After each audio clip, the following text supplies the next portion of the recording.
Bonjour Xavier Bertrand. Bonjour. Bonjour. Le président LR du Sénat, Gérard Larcher, et le patron LR des sénateurs, Bruno Retailleau, s'opposent à l'inscription de l'IVG dans la Constitution.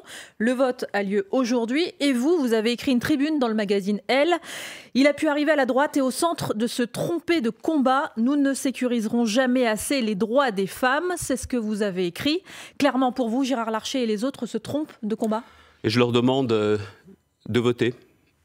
De voter pour que le droit à l'avortement, que tout ce qui est contenu dans la loi Veil soit sanctuarisé, protégé dans la Constitution. Alors, on a beau me dire, mais il n'y a pas de risque aujourd'hui. C'est ce qu'ils disent. Hein. Sauf que faire de la politique, c'est aussi anticiper. Vous avez vu ce qui s'est passé en Pologne ? Vous avez vu ce qui se passe aux États-Unis avec la Cour suprême, qui aujourd'hui est capable de dire que dans 5 ans, dans 10 ans ou dans 20 ans, ce droit ne sera pas écorné, qu'on ne cherchera pas à revenir en arrière. Et sur la question des droits des femmes, on ne les sécurise jamais assez. Donc il faut sanctuariser ce droit à l'avortement dans la Constitution. Et je souhaite que derrière, il n'y ait pas d'argumentation juridique savante pour retarder ce principe. C'est justement pas ce qui se passe Exactement. au Sénat aujourd'hui avec vos collègues LR. Ce doit être une garantie. Ce doit être aujourd'hui une garantie. Et je souhaite qu'il y ait vraiment un vote conforme, que ce soit inscrit dans la Constitution pour que les femmes sachent que la France sera toujours à la pointe pour protéger leurs droits. Mais sur le fond, Xavier Bertrand, il y a quand même des arguments qui, dans votre propre camp à droite, sur lesquels il faut qu'on vous entende. Quand, par exemple, la droite dit attention à la clause de conscience des médecins. Écoutez, sur ce sujet, les choses ont été clarifiées depuis des décennies. Le principe de la loi Veil, tout le monde est d'accord, sans exception. Pardon, sans exception. Un sondage IFOP de novembre disait 86 ou 88% des Français sont aujourd'hui favorables. Ce qui montre bien que toutes ces questions, aujourd'hui, elles ont été tranchées.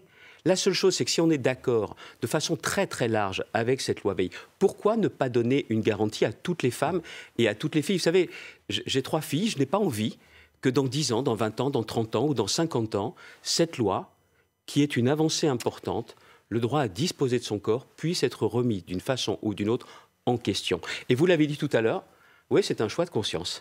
Un choix de conscience. Mais ils chipotent alors vos collègues sénateurs LR parce qu'ils tiquent sur le mot garantie. Vous dites qu'il faut que ce soit une garantie. Eux, ils disent non, liberté garantie, non, liberté ok, mais pas garantie parce que garantie, ça donne droit à justement un droit opposable, c'est-à-dire sans limite, sans condition.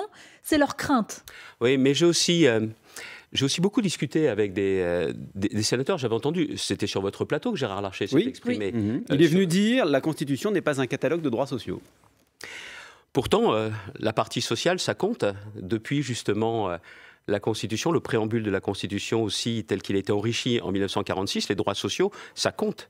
Et ça a besoin aussi, dans un pays comme la France, qui n'est pas n'importe quel pays, de voir sanctuariser un certain nombre de choses. Donc, le fait que des droits sociétaux soient inscrits dans la Constitution n'est pas récent, n'est pas nouveau. Et il faut aujourd'hui cette étape supplémentaire. Mais ce qui m'a beaucoup marqué, sont des femmes sénatrices. Oui, elles réagissent comment ? Des femmes sénatrices qui m'ont dit, notamment après la tribune que le magazine Elle a bien voulu publier, et je l'en remercie, c'est de dire, non, on a envie aussi de dire très clairement ce que nous voulons, nous, et on a envie que tous nos collègues nous entendent. Et je pense que cette voix des femmes, elle doit être respectée. Vous considérez que vos collègues hommes, les sénateurs LR, sont des ringards aujourd'hui sur cette question ? Écoutez, je ne suis pas là pour distribuer des bons et des mauvais points. Non, mais quand vous dites que, attention, la droite s'est souvent trompée de combat, c'est un petit peu... Bien sûr, on s'est trompé. C'est ce qu'on entend, en fait. On s'est trompé par le passé, parce qu'on n'a pas non plus entendu...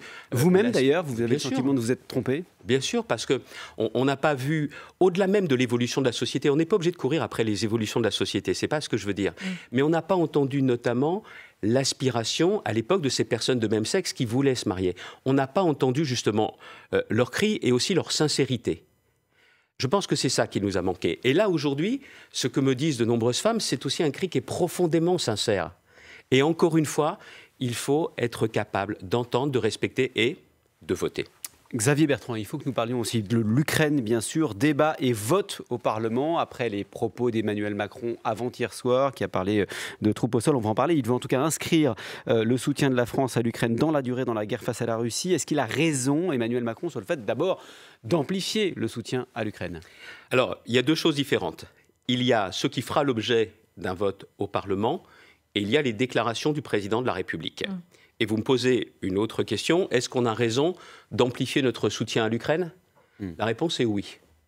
Mais la réponse est oui, comment? Jusqu'où? En fournissant les armes et les munitions qui ont été promises à l'Ukraine.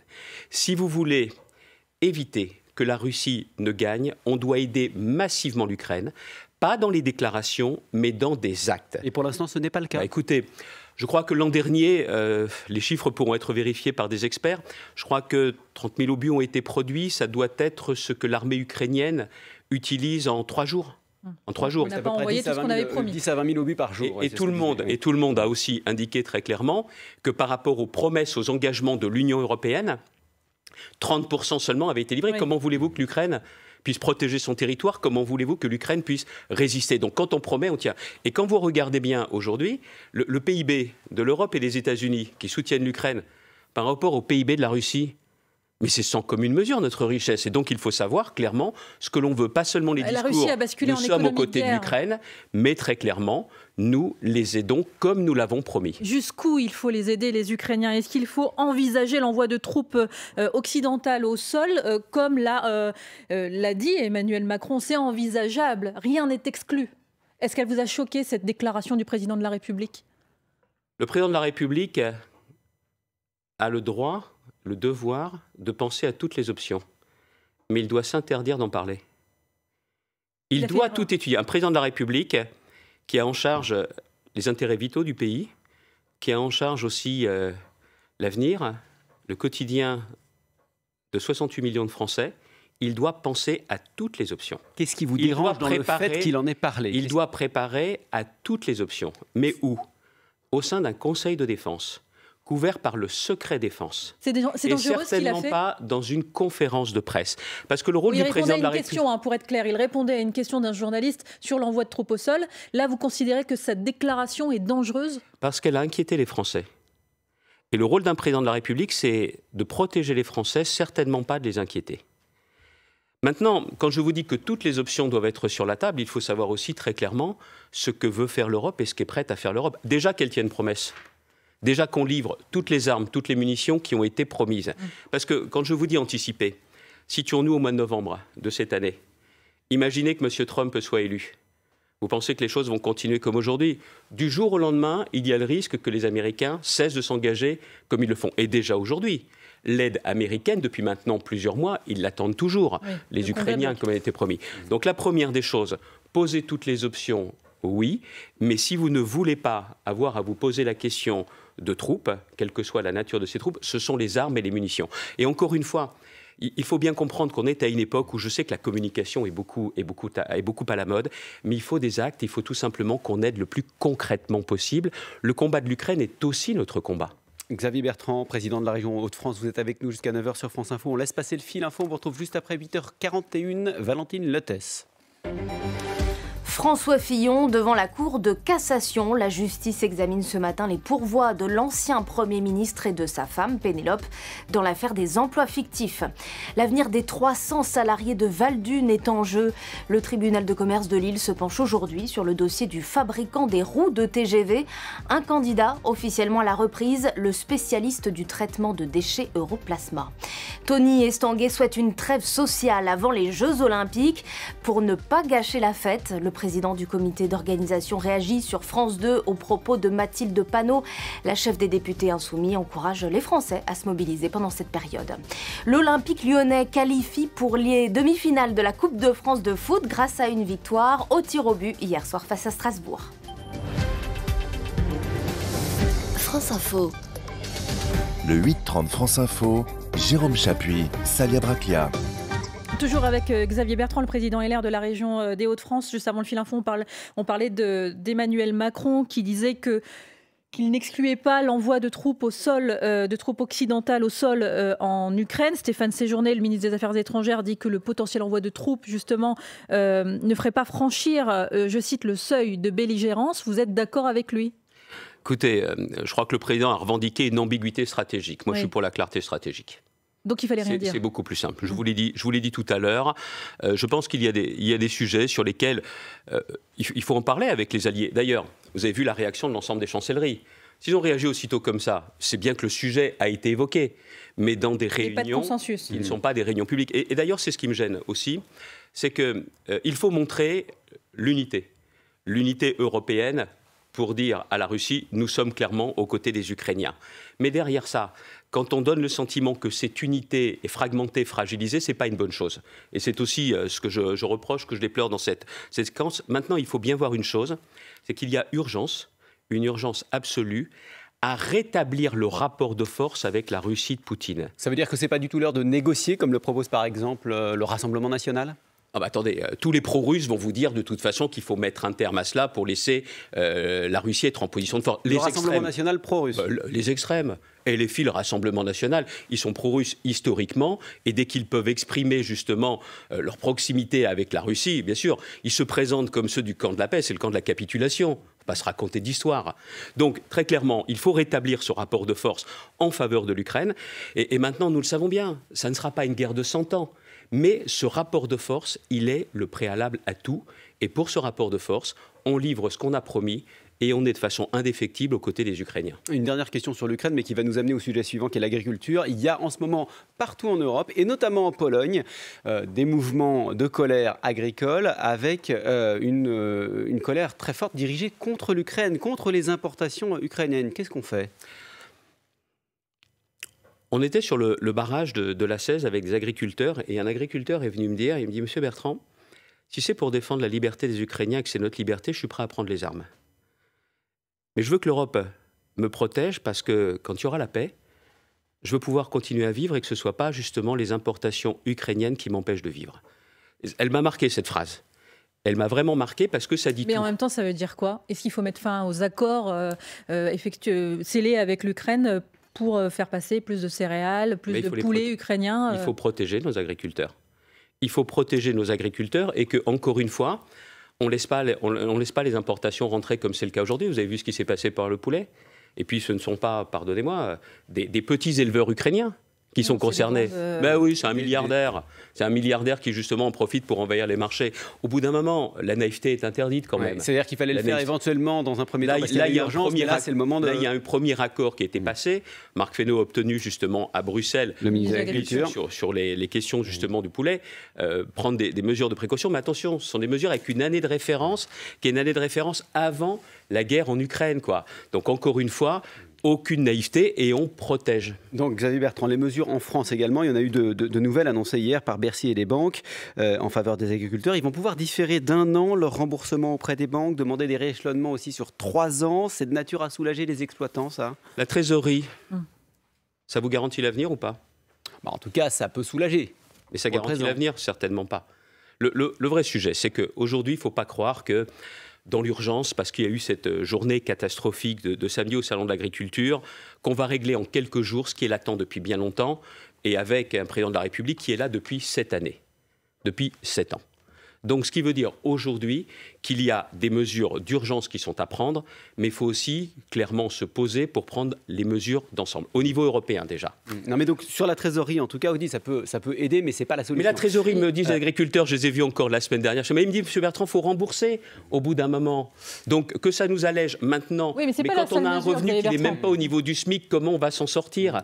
Ce qu'on veut, ce n'est pas la tente à oxygène, on veut respirer par nous-mêmes, on veut travailler par nous-mêmes, on veut vivre par notre travail. Alors justement, la rémunération avec la question des prix planchers, pas question d'administrer les prix, c'est ce que dit le gouvernement, mais de fixer un minimum selon les coûts de production par filière, c'est la bonne méthode? Mais le prix plancher va devenir un prix plafond. C'est-à-dire? C'est ça le problème. C'est-à-dire que le prix qui va être fixé, je ne sais pas, est-ce que c'est par le gouvernement, je ne sais pas par quel type d'accord, vous allez voir que ça va devenir la référence. Et donc une ça baisse veut dire des revenus, que vous n'aurez absolument pas la garantie que vous aurez le prix de revient de l'agriculteur et que vous aurez en plus, pardonnez-moi, mais ça marche parce qu'il faut qu'il vive, il faut qu'il investisse. Donc cette idée qui était repoussée par le gouvernement, qui était soutenue par les extrêmes, la France Insoumise, c'est une proposition de la France Insoumise. Oui, qui avait été votée en plus par le Rassemblement. Par le RN aussi. Tiens. Avant que M. Bardella ne change d'avis. Oui. Là, vous avez vu, il s'est baladé dans les allées du Salon de l'Agriculture. Quelqu'un a dû lui dire, vous savez, c'est une mauvaise idée. Ah ben, il a changé d'avis. Alors, je dis souvent, mais zéro compétence, mais aussi zéro crédibilité, le Rassemblement national. Donc ces prix planchers, ces prix plafonds, je pense que ce n'est pas la solution. Alors on fait comment pour garantir le revenu des agriculteurs? Et c'est aussi pour ça que c'est hyper complexe, parce que c'est filière par filière. Mes endiviers, avec les problèmes qu'ils ont, les endiviers des Hauts-de-France, n'ont pas les mêmes problèmes que les céréaliers, qui ne sont pas sans problème non plus. Ce qui veut dire que vous devez, avec la loi Egalim, c'est seulement maintenant que le gouvernement se relève en tapant un peu sur les doigts, puis comme ce n'était pas assez fort, de dire on va infliger une amende à ceux qui ne respectent pas la loi. Il faut taper ceux qui ne respectent pas la loi. Les distributeurs, les industriels. Et ben, dans ces conditions-là, les industriels et aussi les distributeurs qui ne respectent pas la loi, une loi est faite pour être respectée. La voter, c'est bien. La faire appliquer, c'est mieux. Voilà ce qui est demandé. Mais ce n'est pas tout sur l'agriculture. Il y a un niveau européen sur lequel je veux revenir un court instant. Et là, je veux que le gouvernement lève toute ambiguïté. Le Mercosur, le président de la République... Les 4 pays d'Amérique latine avec lesquels on est en train de discuter. Et donc on va importer de la viande qui est piquée aux hormones à 8 semaines, notamment pour certains veaux argentins. Non, c'est pas acté, ça. Il n'est pas scellé, l'accord. Oui, non, mais justement. Le président de la République vous dit la France est contre. Oui. Vous savez ce qui va se passer? La France va être contre. Mais après les élections européennes et après la nouvelle commission, cet accord risque d'être ratifié malgré l'opposition de la France. Ce que je demande au président de la République et au ministre de l'Agriculture, c'est de se battre. C'est de se battre à Bruxelles pour entraîner des alliés, pour faire en sorte que le Mercosur ne soit pas ratifié. Les jachères, vous savez que les jachères, on a besoin de nourrir de plus en plus d'humains sur la planète, mais non, en Europe, le Green Deal, la décroissance, 4% de terres agricoles, de jachères, qui ne seront plus cultivées. Et là, au niveau européen, le président se bat et il est en train de gagner en rassemblant plusieurs pays. Pour quelle année ? Pour l'année en cours. Parce que c'est 4% aujourd'hui, c'est 10% en 2030. C'est de la folie. Ce que je demande encore une fois, c'est pas qu'on se batte année après année en disant tiens, cette année on a une victoire. Ce que je souhaite, c'est qu'on revienne sur cette décroissance et leur permettre de produire. Ce que je demande à la France, c'est pas un petit pays, la France. C'est un pays qui est capable d'avoir des alliés, c'est de se battre pour changer la trajectoire. Mais quand même, il n'y a pas une question de recul dans vos propositions, Xavier Bertrand. Il n'y a pas une question de recul, notamment sur le domaine de l'écologie. Vous avez écrit au ministre de l'Agriculture, Marc Fesneau, pour lui dire pour mes betteraviers ou mes endiviers dans les Hauts-de-France, il faut revenir sur des interdictions de pesticides, notamment les néonicotinoïdes pour les betteraviers. Il vous a répondu ? Pourquoi je pose cette question ? Pas d'interdiction sans qu'il y ait une solution. Vous ne pouvez pas... Dans ce cas, les écologistes vont vous dire on ne le fera jamais. Attendez, déjà, les écologistes, vous parlez des agriculteurs ? Non, je vous parle des écologistes. Bah oui, les agriculteurs sont des écologistes de bon sens. Parce que les agriculteurs savent exactement quand on vit de la nature, quand on vit avec la nature, qu'on doit respecter la nature.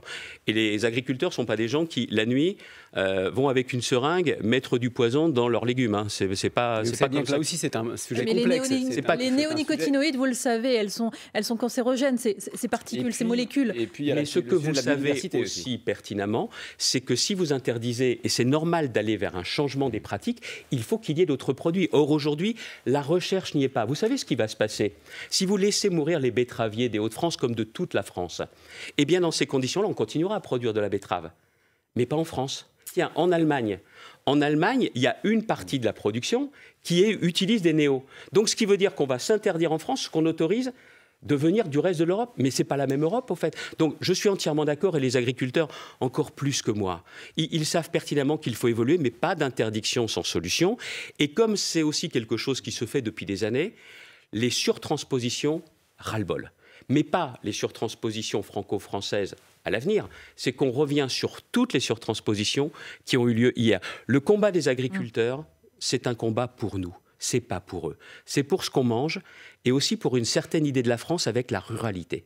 C'est ça qui est en jeu, c'est pour ça que ça vaut la peine de se battre. Xavier Bertrand avec nous jusqu'à 9h, 8h51, le fil info Valentine Lotès.